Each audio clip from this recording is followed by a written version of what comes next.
We hot? We don't like dirty dick. I'm joking. Oh my god. Am I allowed to cuss on here? Absolutely. I mean, yeah. That's fully up to you. No, yeah. What it do is good. It's probably y'all. Show me ATM. It's your boy O. And we are the Lingo Baby. Season 4. Season 4, episode Episode 3. Back with another illustrious guest. Wow. Not illustrious. I'm an HBCU or something. Oh, Hey, my name's Spellman. Nice to meet you. Oh my god, highly regarded. No, definitely.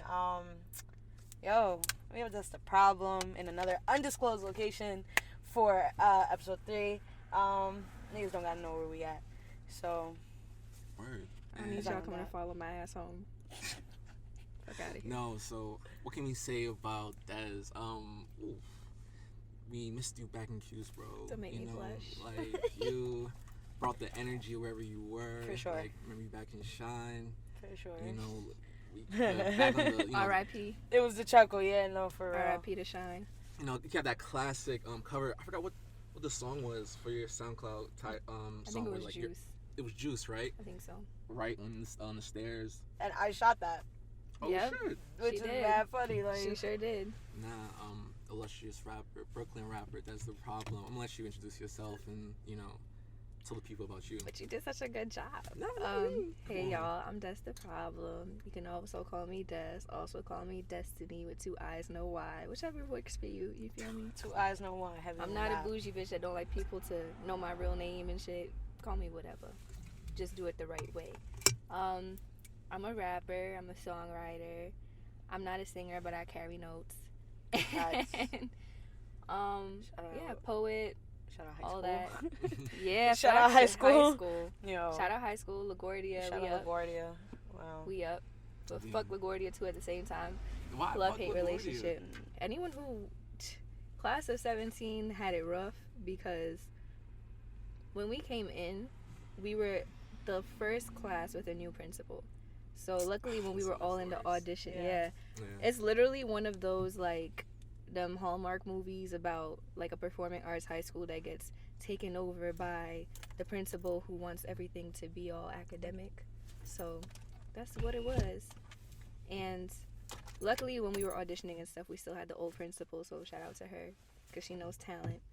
And and when we came in, we had a new principal. Let's just say things got to a point where there was one Christmas, because holidays at LaGuardia are really, really, like, big for us. We just do too much all the time.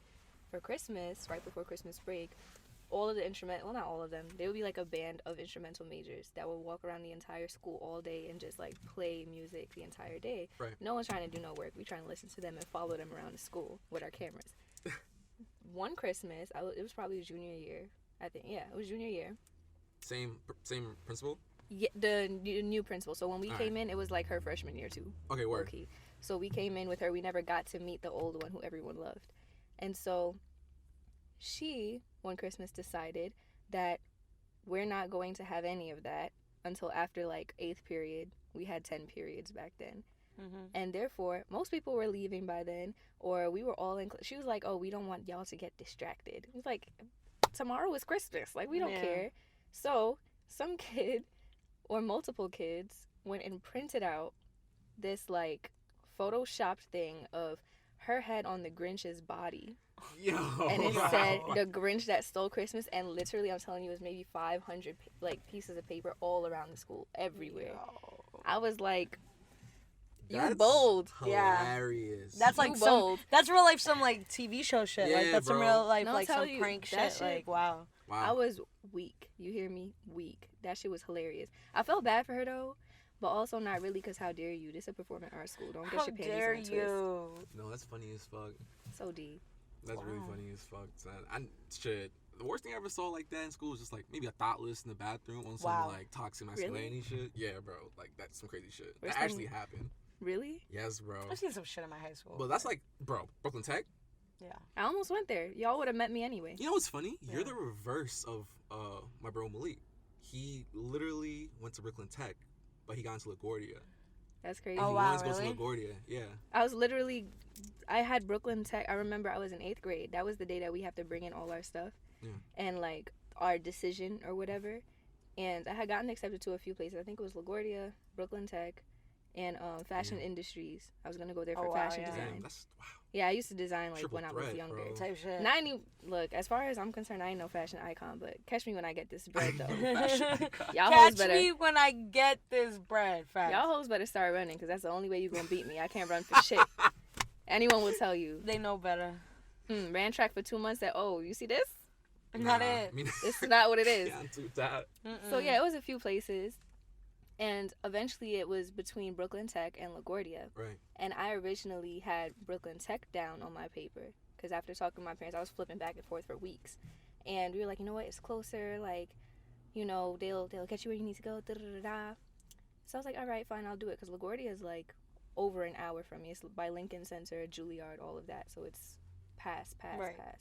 And the school days were from 9 to like 4:15, so I was getting home at like 6, so it was really hard. So I was like, you know what, maybe I should go with Brooklyn Tech. It's closer to me and I won't be as stressed out. Had that on my paper, came into school that day, had a breakdown, went in the bathroom, scribbled out Brooklyn Tech, circled LaGuardia, walked back in and handed it to them. So it was literally, and that's a good thing that you did that. Was it? Well, yeah, as somebody who went to Tech, like, it wouldn't have fostered you the way you needed to have been fostered, like artistic wise. Like, truthfully, like, yeah, nah. I think you're able to be the artist you are, and you're able to move through the world the way you do because of the experience you had in high school, for sure. I definitely think that plays a big part as anybody. Like, for me, like, I found my group, but that school was just so big, and it was like, it's really big. Because it's so big, you have people from so many different walks of life and on so many different types of timing. But when you go to a performing arts school, a lot of the kids there, like, yeah, there might be some slacker kids. There might be some, like, you know, like, whatever. But everybody's in there because they have, like, their specific niche. Like, they're in there for a specific, you know. Like, thing. Tech was just, like, a big high school. Like, that's the whole special. Like, yeah, the program was whatever, but that's all it was. Like, it fostered me great in a personal way, but in an artistic way, not necessarily how it should have. It should have. Not even it should have, because I didn't expect it from Tech. Like, honestly, the other option I was going to apply to, but I ended up, I don't even think I applied, was Frank Sinatra. But it was too close. I was like, I don't like that I could walk there. I don't like that I'm going to be able to walk there and home. My mom going to expect me home all the time. Like, I can't have that. So, like, I needed something with distance to just be able to, like, be myself and grow. But, yeah, definitely, I think that's a good thing that you did that. I definitely think LaGuardia was a different experience that also, like, shows in just how you are now as an artist, I feel like, in a way, because, you know, you really carry that craft so, like, close to home, you know? Super.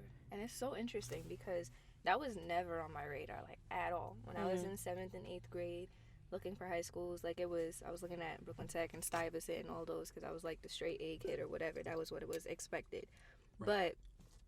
But, like, my first memory singing in front of a crowd or something, I was, like, 11 and I was in Girl Scouts. Yes, I was a Girl Scout.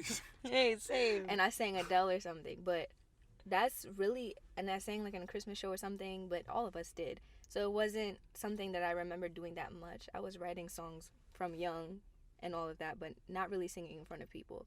But maybe I was a little bit here and there because there was one day where, like, some students who wanted to apply to performing arts schools, and a couple of the teachers, because I went to a really tiny school, like, it was 300 people maybe, and it was pre-K to 8th grade. The entire school was 300 people. Okay. So maybe, like, half the girls out of my class were like, you know what, we're going to try to, like, get into this school for singing, blah, blah, blah. No one was really expecting to get into LaGuardia. I wasn't even going to apply to any performing arts schools. Them and the principal and vice principal, I think, were like, no, like, do it. Like, you should try. I was like, okay. Like, once I decided I really got into it. I was like, okay, like, maybe I could try it. And that was the only performing arts high school I even applied to. And I didn't expect to get in. Right. And then when I did, I was like, holy shit. I was like, maybe we might want, you know? Yeah. And then I was the only one of us to get in. So I was like, nah, I gotta hold the torch for the rest of us. Like, I'm gonna feel grimy if, not really grimy, but, like, I'm gonna feel a way if we all kind of wanted to try this out and I actually did it. And that's a spot that could have gone to someone else. And these were all things that factored into my decision. But I think it was the right one for sure. No, yeah. Wow. I put no thought into my high school. I'm listening to No, y'all. Like, I was damn. stressed. I was stressed for high school. I was crying myself to sleep thinking about high school. I was so stressed, right? Because, like, my zone school was Bryant. I knew I didn't want to go to my zone school. Like shout out Woodside, but I did not want to go to Bryant High School. And they had just started, like, incorporating a new program where they were, like, splitting up into sections, kind of like tech, like majors. But I was like, this is y'all first year doing it. I'm not trying to be a part of that. Like, y'all are going to, like, no thank you. And so when I got into tech, like, it was funny because I went to take the what is it, the SHSAT? The SHSAT, yeah. That, bro, like, I went and took it, and I knew I wanted to get into tech, but I knew I wasn't that smart. So I put Stuyvesant first and, like, 2-3 other schools before tech. Because I was like, I'm going to do so bad on the math that they're going to have to be like, nah, to the first couple choices. That's word to everything. Smart as fuck. Word to everything. And I did that, and I remember my mom and me talked about it because I told her, I was like, bro, I don't know what to do. And my brothers talked to me, and that's the solution we came up with. So when I got my results, like, for everything, I really only had tech and then my zone school because I didn't really apply for, I don't know, it was weird. So cool. And then I saw that, and I was like, yeah, no. We're not doing Brian. I already don't want to go there. Pick tech, and then that was that. Like, high school was a stressful moment. That test was just so stressful. I remember getting tutoring. I remember everything. Like, that test was so... Yeah. Well, I didn't get tutoring, but, like, I know, like, that's the thing that you need tutoring for. And I had to take 2 of them shits because I was in a Catholic school. Oh, my God. So I had to take the TAKS, which is, like, the test for whatever Catholic high schools. That's crazy. Yeah. So... You wanted to go to a Catholic high school? Hell nah, but I was in... Literally, I didn't touch public school for real. I mean, when I was in, like, a daycare pre-K stage, yeah, but until I hit LaGuardia. I was in Catholic school from the time I was 6 until 13, 14. Wow. Yeah, so I wanted to go to public school, but, you know, my mom is the type of person who's, like, similar to me, really analytical, so she wants me to cover all my bases. So I probably applied to, like, 10 schools total unnecessarily. Wow. Yeah. For high school? Bishop Kearney was one of them. They closed down now. And I feel like it's a trend with me, bro. Everyone tells me this. Like, I just get out right when the getting is good. Like, right before some shit go down. Literally. I got out of Brooklyn Tech before some shit. I got out of LaGuardia before shit got worse. I got out of Cuse before shit got worse. Well, Brooklyn College, I don't know what they're doing right now, but I'm going to just say that continued because I want this to sound cool. But, you know. Nah, wow. Education, crazy. Systems of education, crazy. I feel like... Nah, education is crazy. No, education is crazy, and I feel like systems of education are crazy, in part with where you live. Like, you've lived here, what, your whole life? Yeah, I've never moved. You know what I'm saying? Syracuse. Okay, so exactly, like, you've lived here your whole life, like, you know... Live in the fucking 90s. You know what I'm saying? At the end of the day, like, if you don't know, then you're not from the city. You don't know. But, like, you from the grimy 90s, from the grimy 90s. This is how I explain to people. Like, I'm from where Bobby Shmurda and them's from. There you go. There you go. I knew it was real when I was watching a video, like, 3 years later, and I was like, that's my corner store. I'm fucking weird. How did the 90s get the grimy title, though? Like, when do you think that started? Like, is there any old heads that, like, I feel like there's history. Well, that's what I feel for like, sure, too. yeah. It's always been pretty bad. I mean, it's way better now. In the past couple years, it's been kind of getting back there a little bit. Like, I'm not used to not having cops on every block. Like, that's just something that's normal to me. Right. So that's how I judge it. When they go away, I'm like, oh my God, the white people might be coming. Right. They might be starting. They've been back for a minute. I think it's because, I don't know. It's been getting a little hot around here recently. A couple people got shot like a couple months ago during quarantine. Yeah. And we hadn't had a shooting for a minute. But when I was a little, like, toddler, grade school age, there was, like, multiple shootings a week. Like, that was a regular thing for me. And so, yeah, it was always bad. My parents were in Brooklyn since late 80s, maybe. They immigrated from Trinidad. So they experienced... Facts. Super. Sweet TNT. That's the wow. So they've been around these areas since the 90s. My dad wasn't really a street nigga, but let's just say I can't speak on some shit that he's done. So he probably knows better than me, but he's always tried to protect me from that shit. You know, to not be like him with a rifle on my lap in a car. But I think it's always, I think part of it was also like GS9, that whole thing. They lived the block over from me when they were out here. Right. You know, then, you know, people get locked up, things calm down, things open back up, people get hot again. It's just always a back and forth. It depends on who's in the area at the time. It depends on what the politics are, all that kind of shit.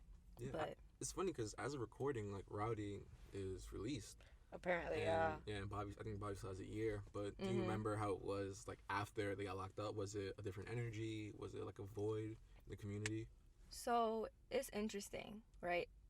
Like I'm on 93rd in Clarkson, let's say. They were on, like, 94th in Clarkson. But I never came across any of them because I was always very to myself as a kid. So, I was always just in my room writing. Or when I started to go to high school, I was just, anytime I was really out of my house was to go to East Flatbush for real, because that's where I went to grade school, so I would still go to church and stuff there, or to travel, take the 3 train, or stuff like that, or be in the city. I never really hung out here. It wasn't my vibe. But, so I couldn't really feel the full shift of what was going on, but I definitely did notice that it was less hot, you know what I mean? So, but I can't, like, say for sure, because, like I tell people, I don't even know people on my block like that. Like, I walk around now and people are like, "You've been here this whole time?" I'm like, "Yeah, bro. Like, I live right there. Like, I go to the corner store every day." Yeah, I wasn't really in the mix like that, so I wasn't super aware of what was going on. Yeah, which is a good and a bad thing. No, yeah. To my parents, it was a good thing. That's what they wanted. Right.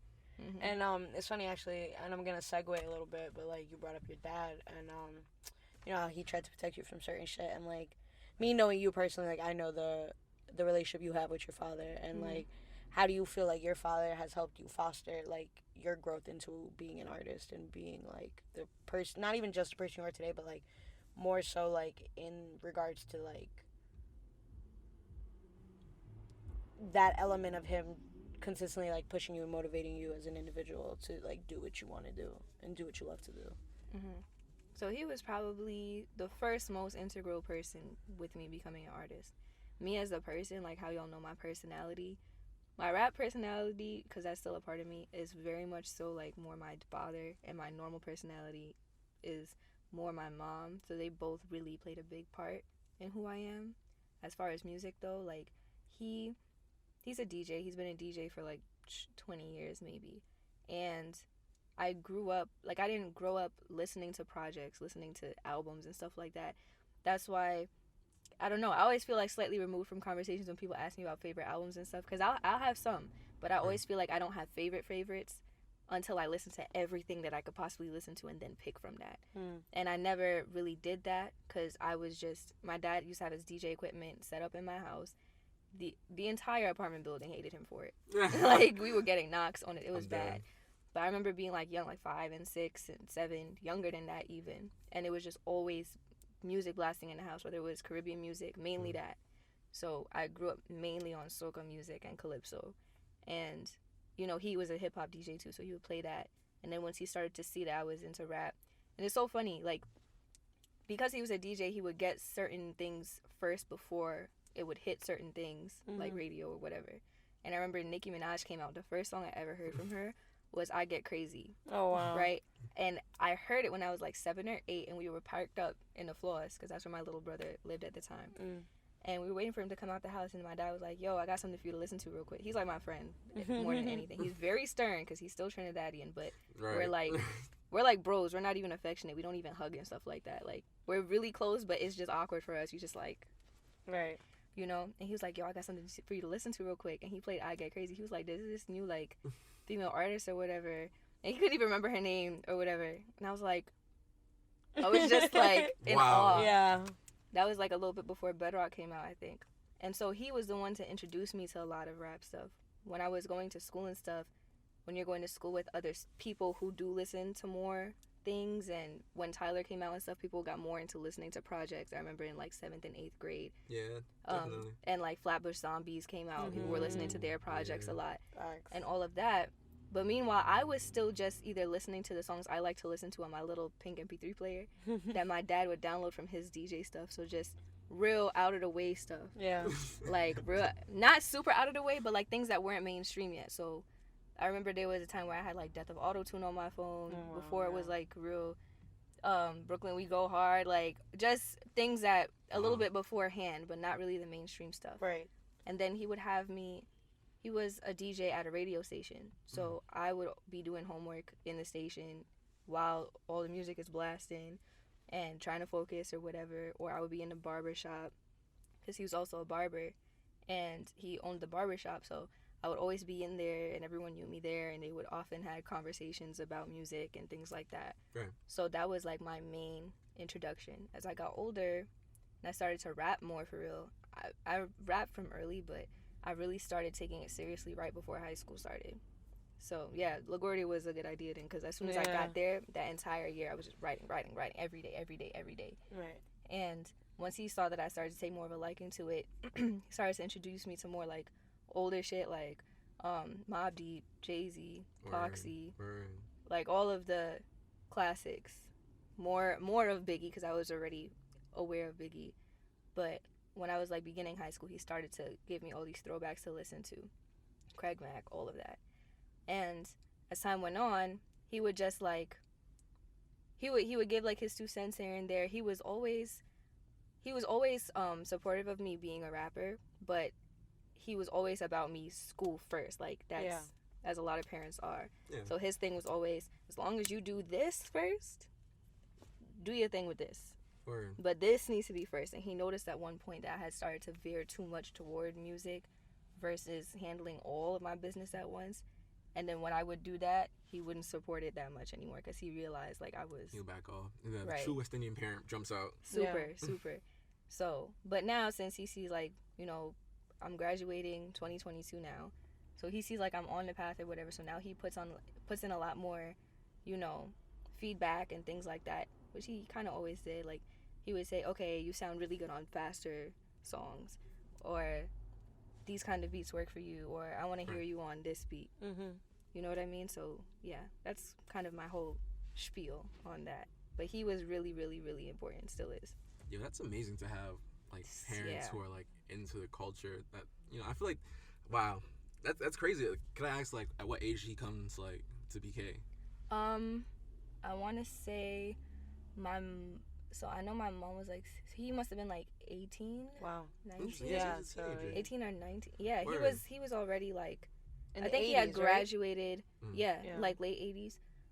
Yeah, like late 80s. So he was like 18, 19, going on 20. In your 20s, in the 90s? Yeah. Exactly. For sure. See, that's like, so that's there's only things right that there, he's like, telling me that he had to deal with and shit. and he saw, he from experienced, now, like, you know what I'm saying? Like, and he tried to protect me so much that he's the type of parent who was always like, when I hit a certain age, he'd be like, I'll tell you when you get to this age, or I'll tell you at this point. And then when I get to a certain point, he'd be like, okay, I'm gonna tell you this because you're here now, but I can't go into detail until. So he was always. That's fair though. That's like very rational. You know what I'm saying? I feel like a lot of us grew up with parents who was like, no, you're just too young. Like, don't worry about it. Not gonna specify. Like the child's place. You know, type shit. But it was never like, okay, you'll understand, or I'll let you know at this point. Like, it was always just like, nah, you don't need to know right now. So I think that's also very crucial as well. I'm really lucky with my parents. Like, you know what I'm saying? I think your father has always treated you, or at least like from your expression, with a sense of respect. That was never, like you said, y'all were homies, so it was never this authority kind of, like, yeah, he was stern, but it was never like, I didn't have to fear you, you know what I'm saying, because you already gave me respect kind of thing. So it was like, yeah, obviously the fear is there because you're still my parent, but like, you know, there's more of a respect level there, that it's not so much like you're not talking down at me, you're truthfully like by my side type shit.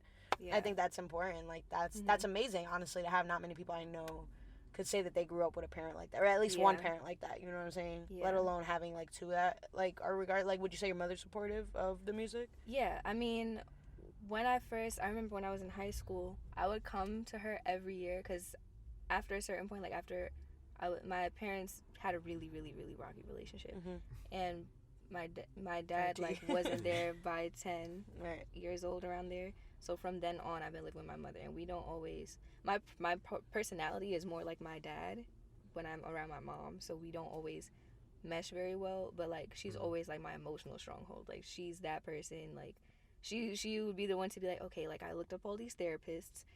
Well, in a Trini accent. You know what I mean? Like, she likes to be psychoanalytical, and She's like back in school right now, so she's just loving it. Right. My mom too. Right. And so I would come to her every year, I remember, and be like, hey, I think I really want to be an artist. That started when I was like 14. But I never was really confident in myself. So I was like, maybe not. Like, like I'm this little skinny geek bitch with glasses on. Nobody gonna listen to me.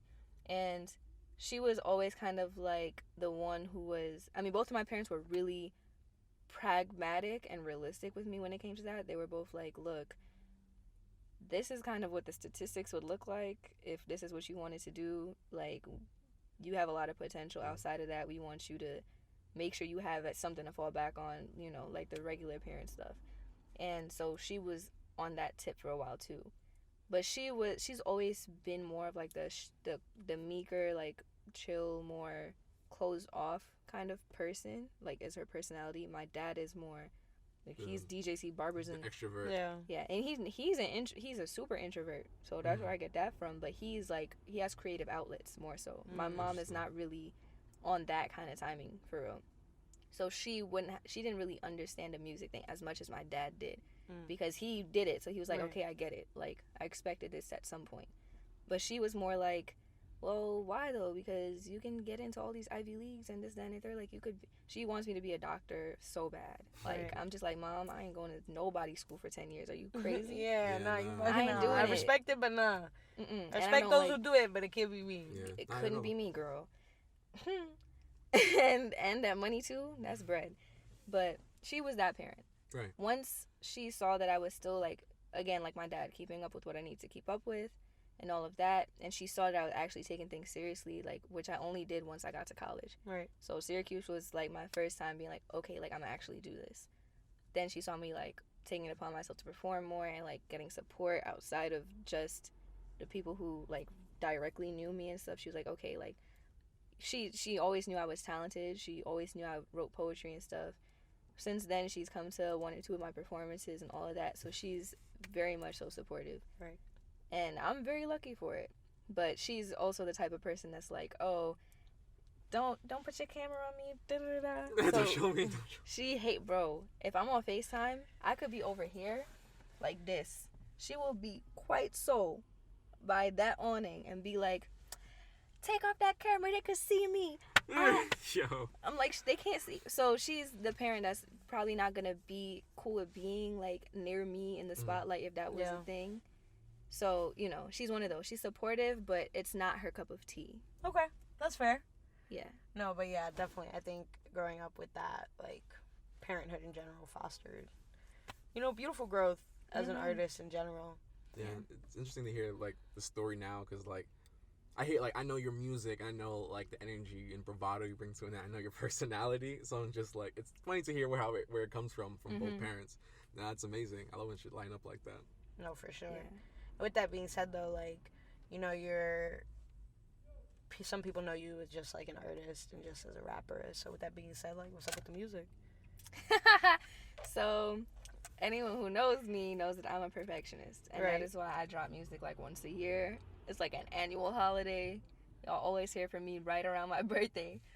But I'm going to be working on an EP next year. I want to start cranking that out, because I'm in a really like difficult STEM program right now.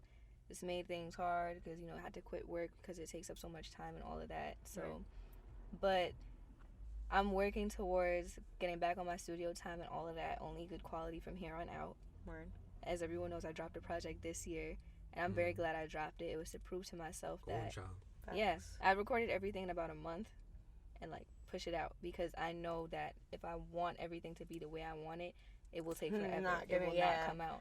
And I was like, you know what? This isn't exactly how I want it, but I'd rather give them a taste of what's to come than to keep hoarding all of my talent, because I don't feel like that's helping anybody. Word. So I did that. And after I did that, now I'm like, okay, I did that, and now I'm still more comfortable with doing things at my own pace. But at least I can say I have the ability to put that aside and just release music. So yeah, that's definitely coming this coming year. I want to start doing more visuals and stuff.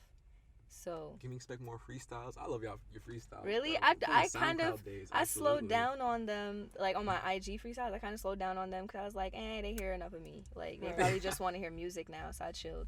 But if it's a request, I don't mind doing that at all. I think it's a good lyrical flexercise, if you will. Yeah, type you shit. can't leave without it. Freestyle. That was my favorite one I've ever done. That's my favorite one too. From your SoundCloud. And do you think it's like, are you in a whole different place from like where you were from dropping on SoundCloud? I know you switched to Spotify and streaming. Talk Shit was like your latest single. So like, what was the different methodology, I guess, for like going at Talk Shit with a more like production, whereas like there was like from the freestyles from a couple years ago? So I know that like the utmost quality and like putting things out that have really great replay value because you can bang it on your phone, bang it in a car, bang it on the radio, bang it everywhere. Right. It's kind of like the direction I want to go in. And when I first started out, it was more so just about, in general, it's always been more about me doing this for me than me doing it for money or me doing it for clout or any of that.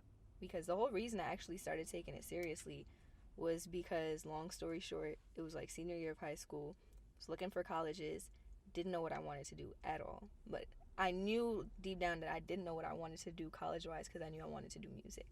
And it was stressing me out because I didn't want to go for it because I was like, I need something practical. Like, this is not what you probably would hear, like, in a couple of my freestyles that I've done, especially, like, the So Appalled one. I kind of spoke on that a little bit. And I ended up being really, like, I was suicidal for, like, a couple months. And that's what forced me, like, to be like, you know what, I'm going to just do this because I have to do it or else it's detrimental to me if I don't let out what I have to let out. So, as for me, in the beginning, it was always just about getting it out. So, me being on SoundCloud, all that I was cool with. Me just being at little open mics, I was cool with. Like, that was never a thing to me. But as I go along, I'm like, I know people blow up off SoundCloud and stuff, but just being heard by a wider audience and kind of just trying to evolve into my best version as an artist. And that includes, like, pulling out all the bells and whistles, you know what I mean? So I kind of now reserve the whole just get the music out type energy for, like, my IG freestyles or whatever, whenever I'm ready. And, like, for actual music that I put out to be streamed, I'm more leaning toward doing things the quote-unquote right way. Just because I could just see myself going in that direction, so I'm pushing myself into that direction because it feels most comfortable to me when I listen back to things and, how confident I am and how I was able to tweak my voice here, or, you know what I mean? Right. So that's pretty much it. That's where the music is at. It's coming, though. No, yeah. The other thing is, a lot of people ask me, like, where's the music? Because there's kind of this conception already that artists are, it's always this, okay, I'm trying to blow. So it's always about, okay, when are you putting out the next thing? Because we know you're working towards blowing. But I know me, I know me personally. Not facts. Litter bug. I know me personally. I don't want to blow. That aggressively. Super. I was like, and he was staring at me too. I was like, damn. That was strange. Niggas out here be crazy. Anyway, so whatchamacallit? Right. My mind be everywhere, y'all. I feel you. It's so sad. I know that I personally don't want to blow or whatever until I graduate, which is like a year and a half from now. And that's partially because school's taking up a lot of my time, but also because I want to go through more artist development and personal development for myself. Because I feel like we see it a lot of times where people blow too fast and then they can't handle it, or their artistry is not up to par yet to keep cranking out what they need to crank out in the time periods they want to crank it out by. Or they burn themselves out. Yeah, or they're not even media trained properly. Some things I think is common sense, but some people need a little bit more training for stuff like that. It's not their whatchamacallit, cup of tea expertise. Yeah, their forte. Yes, you in my head. I like that. You in my bag. I got you. Cool now. Yeah, we got the same here. Now she think we got the same brain. I was a ginger one. Once. Look at you on the wrong day. On the wrong day. Yeah, could have pulled through with the amber waves. We would have all been. That would have been a look. No lie. Wow. You played yourself, but yeah. Yeah, because I want to develop a lot more as an artist, develop my sound even more. Mhm. You know, I want it to take some more time. So I'm okay with releasing music a little bit further apart until I feel like I'm really there and I could really like crank out my shit. Word. Mhm. That's fair. Yeah. No, for real. I think that's a interesting way. It's a Methodology. Yeah. But that's not the word. It's a methodological. No, it's the Something like that. Normally- Normally Now you I'm good with words, but y'all got me You know on what I'm this saying? one. That one, it's a very Methodological? cool way of looking at it. Yeah. I think that's a word, no cap. So I think I'm gonna stick with that. I think that's about right. Yeah, something like that. A lot of these people, you know, probably don't know the word we trying to get at anyway. Even, So they know what you're they don't saying. even- Point is, They know what Too you're many getting at. syllables. nah, I think that's a very logical way of looking at it as well. Mm-hmm. In terms of just planning out like what you want to do, and I know we spoke about it on our own time about like how that mixes in with the school and like that whole plan. And not like on a personal note, like I know that you got that whole shit like pretty much like planned out essentially. And I think that that's dope. I think that you know what you're doing, so you move in your path how you need to move in your path. The thing Because you that- know the ability is there, and you know you could blow up. Yeah. And I Now, still if you feel wanted like to, you know what I'm saying? Like, if I yeah. yeah, I feel like my confidence is still not there yet, so that's another thing I'm still working on. The thing is, like, I know I'm good. Like, I don't need people to tell me that. right, But, you know, there's things that go on up here, type shit. and Like, you it ain't human, just bro. You yeah, know? it can get really tough sometimes, and especially if you're not even when you know what your plan is. There's a lot of outside pressures that will get into your head and make you question your own plan, and make you be like, okay, well, I see X, Y, and Z doing X, Y, and Z, and I know I'm just as good as them. Like, why can't I do this? And then I have to remind myself, okay, you know that you're a different type of person than they are, especially mentally, Right. because I'm trying to get my mental fortitude up, because that's Right. something I've always struggled with. Mm. And so I know what I need to do for me, but it's still hard to see, you know, people popping off here, popping off here, popping off there, and you feel like you're stagnant, and you feel like people are expecting something from you and you're not delivering it, when you know Right. it's really all part of the plan. Yeah, absolutely. Yeah. You know, I feel like a big quote I've been seeing a lot is like comparison is like the thief of joy. Super. You know, Super true. but it's so hard to like put that discipline on To not- yourself. yeah. You know, to not watch what other men be doing, bro. Because then you're not focusing on your craft and not focusing on what you should be doing. And I feel like that's like a hard thing to practice. You know, so kudos to you, bro. For real. No, for sure. Trying. I'm trying to get better at that. It's tough when you're trying to like maintain your connections within like the city, so all the artists and stuff, you know, because I'm the artist that supports every other artist, whether or not they support me. Right. So, and I've been like that for the past, I want to say I've been actually taking it serious maybe 2 years now, Right. 2.5 years, if that. So I've always been like really into keeping up with everyone else's stuff, because I want to make sure I'm giving my support where it's needed, especially in the city, because it's not like Atlanta. It's Right. not like Right. everyone is just linking up, and I mean, in Doing some shit. in some areas it's kind of getting like that now, Right. Mhm. but it hasn't always been that way. What's the hardest thing about being an independent artist in Brooklyn right now? 'Cause I definitely feel that. You bring up Atlanta and like how collective they are with Mhm. as a community. But do you feel like it's that here in the city? Like I said, like what's the hardest thing about being an independent artist here? It's a couple things. Mhm. One, if you don't have the bread yet, it's gonna be a minute, Mhm. right? Yeah. That's one. Two, because it's the city and there's a lot of other things that play into being viewed with respect as an artist. Like, it's not just your music. It's like, this is the style capital of the world. Like, this is the money capital of the world. Like, this is one of the club capitals of the world. So sometimes it takes having a certain type of sound and a certain type of personality to Mhm. get somewhere quicker. Right. Right. Especially because everyone is not necessarily following the wave right now. Some people do, some people aren't. Mm. But I feel like if you fit into what the trend is at any given time, as it is with everywhere else, it's like more of a straight and narrow path. Like, you good. Yeah. Like, right now, obviously, drill is real popping. Yeah. Which That sound. it's been Mhm. for a few years, but it's even more so now. Yeah. And I actually released a song with like drill influence, but I made it my own by singing on it and all of that stuff, because I've been writing to drill beats for a minute and I love that sound. But I feel like if you're naturally a drill artist, like that's the main type of music you make, and you mainly make trap music and all of that shit, and you and you mainly a street nigga and all of that, and that's what's popular right now, give that man a Moncler, a Louis belt, Right. some Give him the Balenciaga sneakers, And he a valid. drill beat, and 2 bands to flash in the video, and he's good for a minute. Like, type shit. For real. it's still, you know, you still have to do certain things to get seen by people, but it's easier to get seen when you fit the mold, Yeah. which is what I've noticed.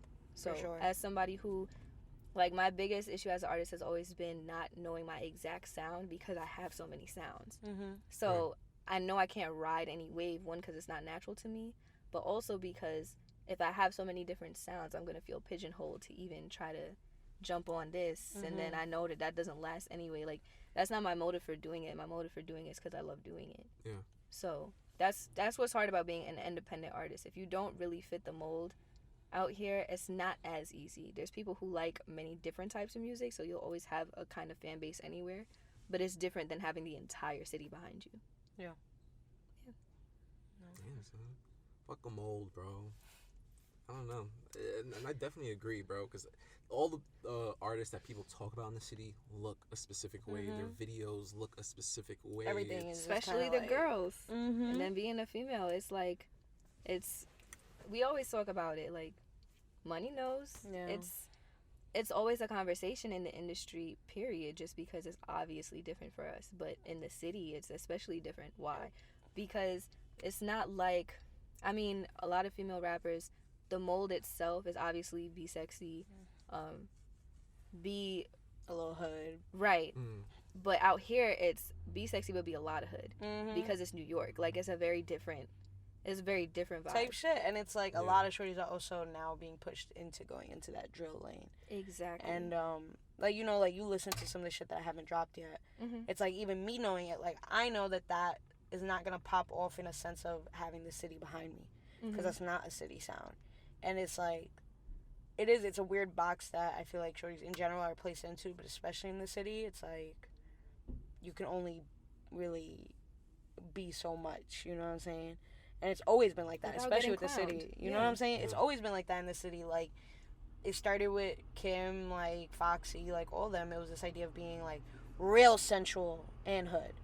And real hood, too. You know what I'm Like, saying? Real Like, so, because I'm a mixture of everything, and I know that, but I'm also not no street bitch, and I'm not going to say I am, because regardless of where I grew up at, I know what environments are for me and what I environments was are up not. in my room writing. Like I you was said, chilling, like, and it is what it is, because it still comes out of me when it needs to come out. Like, it's Right. not like I'm not a product of my environment Of anyway.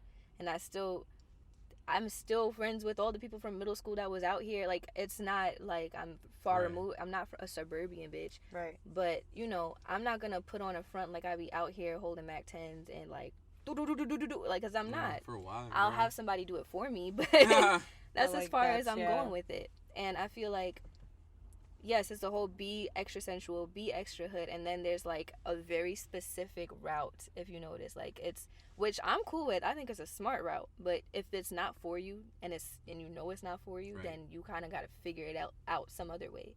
Whereas other people can just be like, okay, this is my route. Start stripping at the club. Mm-hmm. Make my bread, stack my bread. Now I'm in the club. So I'm getting my connects there. The DJs is there. They get my music there. They think I'm fine as fuck. I can finesse these niggas out of whatever. Have them share my music wherever I need to share it. Don't mean I'm fucking nobody, but you know, there's some people who do that too, but that's a different conversation.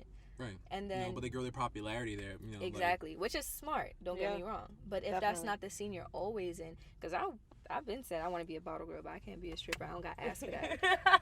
But hey, there's strippers with little to nothing. You just described the Cardi B route, like. I No, know, same shit. exactly, Yeah. exactly. She just won a Grammy. I know yeah. that's exactly, and that's what I'm saying, because it takes that to get to the big DJs in the city and all of that. You kind of have to have a certain look. You have to get your body done, have the titties, have the ass, have no waist, have your wig laid at all times, be face, like cuss and fight always bitches. Kept, always, right. Yeah. Like, I'm not fighting no bitch over no nigga to pay for my. So Wow. it's just Yeah, I a certain get it. type of personality you have to have.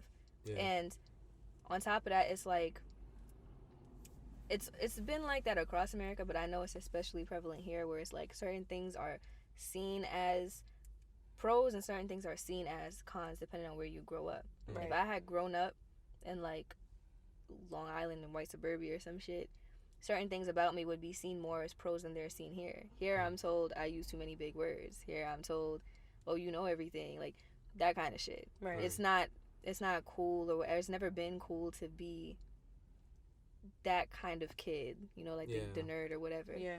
Which is cool with me because everybody fuck with me regardless. But what I mean to say is, the people outside of who know you for real and who know your body, they are gonna view you as, oh, this person's a fraud, or oh, this person not really like that, when in reality people are just multifaceted. So that goes along with the mold shit. If you don't fit that mold, if you're not in the club making sure your music get heard by certain people, if you're not, you know, giving off a certain aura, if you're not in the hood with all the Crips like ready to shoot some bitches down, then they don't feel it in your music anymore. Right. It's like a weird thing, and people don't really speak on it that much, but I know it's a thing. Like, no, it's just absolutely a thing. Yeah. You know, like people, I don't know. Everyone here I feel like they get stuck in a pocket of a sound, you know, and it's hard to find people with like a range of like music. I definitely feel like the people like my friends I hang out with in college, like we listen to like different music than my friends I would probably chill in the city. It's just not the type of shit. Right. And I get that. You know what I'm saying? Like, I get that. You know, like, this is the music, like, you like, and, like, this is the sound that you fuck with. And it's just, but it's, like, very specific. And I feel like it's just, like, the New York City sound, and it's, like, a very, like, I think a lot of scenes are getting put onto, like, UK artists are, like, slowly liking, like, that grime shit a lot more. Because, I mean, that's where a lot of, like, the beat is originating from anyway. So it's, like, I understand why people like that. I feel like city niggas just always love a good hood story. True. You know what I'm saying? They love dudes like Meek. They love Rod Wave. They love dudes like that because it's just like, it's like a real nigga essence. It's this whole thing of like authenticity in your music.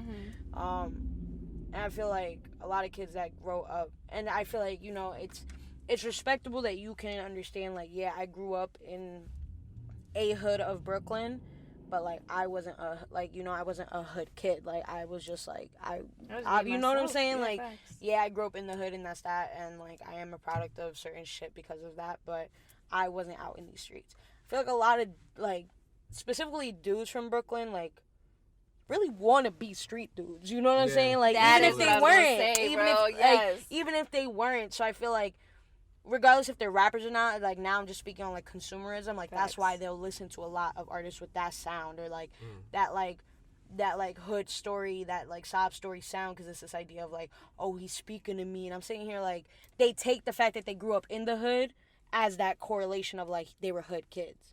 Or like they knew hood kids, they knew mad dudes that was locked up, but like they were stoop kids, you know what I'm saying? They love that sound, they love that connection, and for some of them it is that real connection of like, I connect with this artist off the basis of a similar struggle because I was in the streets and because I was doing this. And like a lot of kids do have that, unfortunately, because a lot of them are products of their hood. That's true. And a lot of black men are unfortunately too much products of their hood that they're forced to be that. And they're forced to be like, even if it's not their body. And they're forced to be put into that system and that realm, especially kids that never go out and that never go to college and that never like go to private schools and that like never have those like alternative ways out the hood. Kids that go to their zone schools that are in the hood. You know what I'm saying? Like, they're wrapped up in a system. And I think that shows in some of them who make music. And I think it shows in a lot of them who listen to it, in the sense of either, one, those who actually do relate, or those who want to relate so bad because they really wanted to be straight dudes because they grew up in environments like that. Like, they think they're that, and some of them aren't. You know what I'm saying? But I do agree. I think that a lot of people don't understand this aspect of being multifaceted, because it's like people who don't know you might listen to something like Talk Shit and be like, Des? Like, she mad, like, Lil Des, like, she mad, calm, doe-eyed, like, not doe-eyed. You know? No, doe-eyed is a fact. I explain to you, I have to say doe-eyed, because I'm like, wow, I've known that since the day I met you. Big ass deer headlights, feel me? That's that's literally the best way to describe. But that's the character trait. And that's but it's true. Like, and people will be like, there's no way that like, people will be like, there's no way, like, Talk Shit, like, you made this, like, nah, this was fraudulent, and that's like. And in reality, that's me. And that's not fair to you as a human, as an artist in general.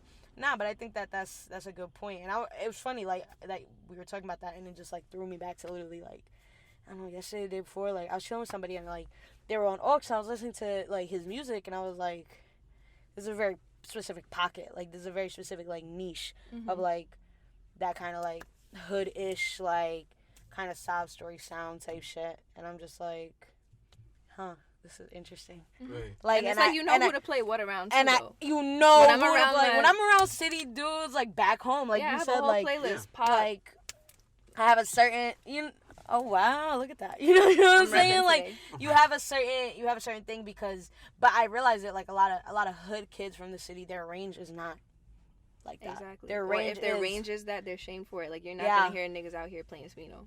No, not at all. You're Yeah, not, no. even though Smino is fire. Yeah. Or JID. Yeah, no, I'll you're call not him gonna either. hear.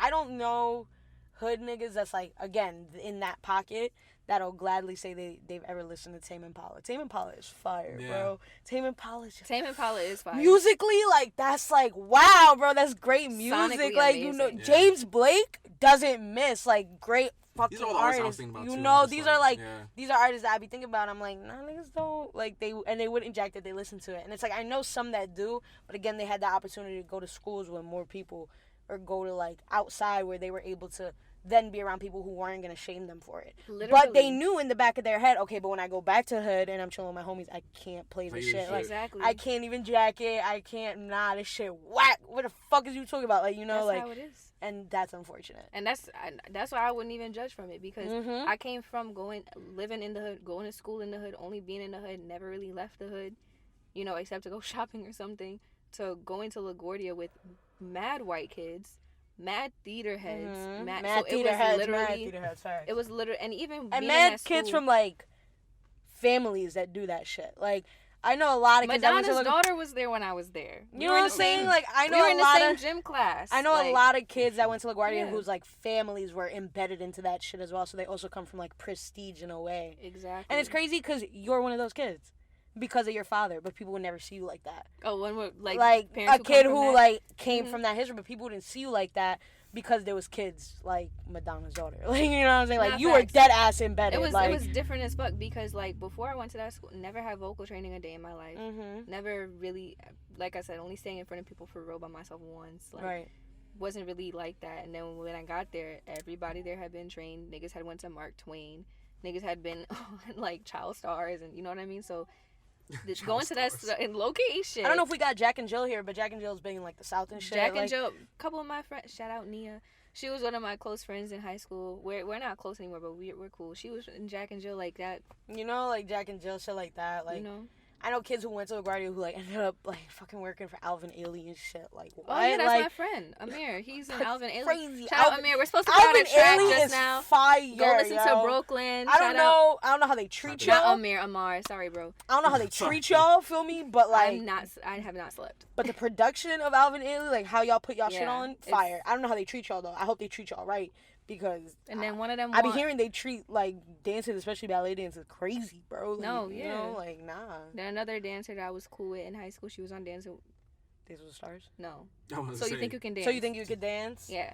Man, kids who So- went to Juilliard and shit, like Nah, yeah. what? Like So it was that's that was the environment that opened me Yeah. up, and that's where I learned my love for classical music. Like, I just so many different things, and so I was really blessed to go to that school. But I understand, like most of my friends still went to school out here, right. so I was on a totally different timing than they were, and I was only seeing them maybe 3 times a year. So most of the time I was by myself or in school, and I'm never the type of person to like be around my friends that often or whatever.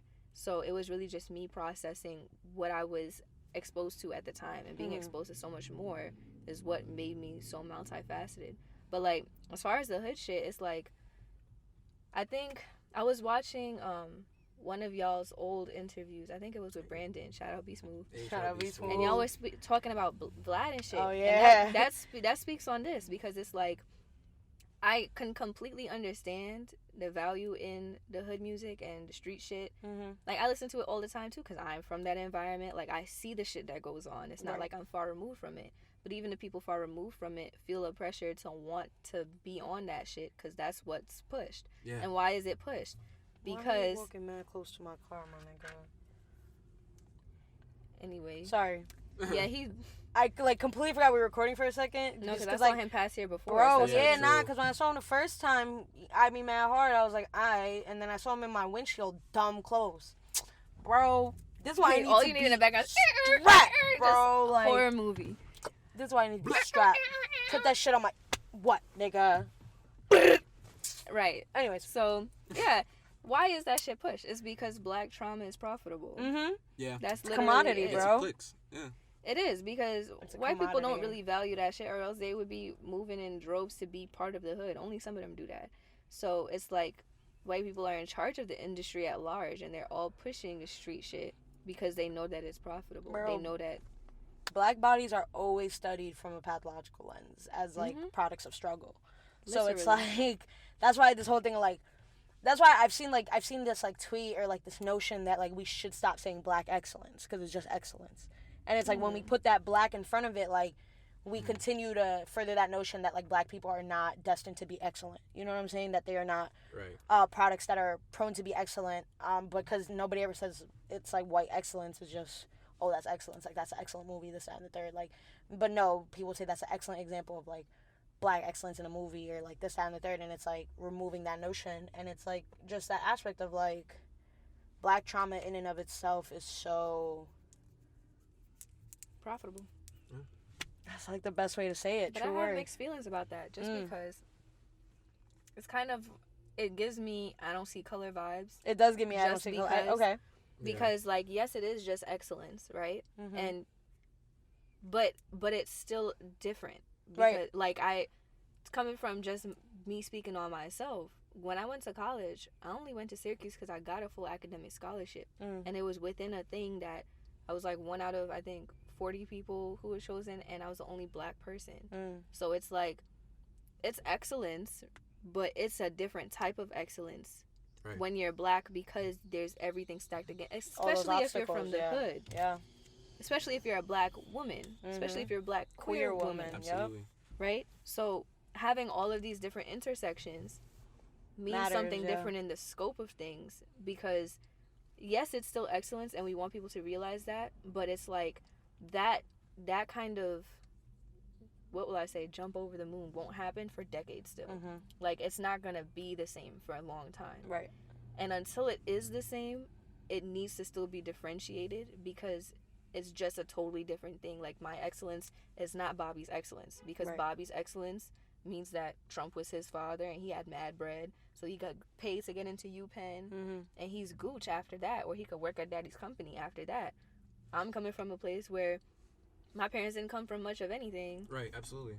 Right? Especially if you immigrate here. If you had shit back in the Caribbean, you don't have that when you get here. Yeah, definitely not. Right? Definitely, bro. Parents who didn't graduate college, all that shit. Yeah. So when you come out of that and you're able to get around that and excel at that, it's a very different thing than just everyone else's excellence.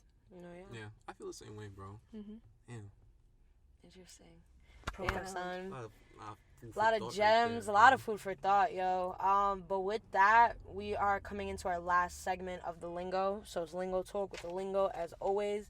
You know, being another Brooklyn head, we gotta ask you, like, what's your favorite lingo that you ever heard? Like, it don't matter if you grew up, it don't matter if you said it, like, anything, any kind of, whether your pops used to say it, any kind of favorite New York, Brooklyn lingo. There's a few that come to mind. Okay. The first thing was day room. The second thing Day was... room, yes! Second thing was shitting me. Shitting me! Yeah, 2 for 2 on this season. Shitting me. We gonna get all your Brooklyn niggas to say shitting me on this I'm trying to season. think, what word do I use the most? Damn. Day room is a classic. Day room is Day a room classic. is a classic. Because you can't explain day room to Because nobody. you can't, bro. You gotta just be like, all right, you know him, that's a day room nigga. And that's the best way you can explain it. You gotta show somebody a day room nigga to, like, explain like it. There's the no way Fab dresses.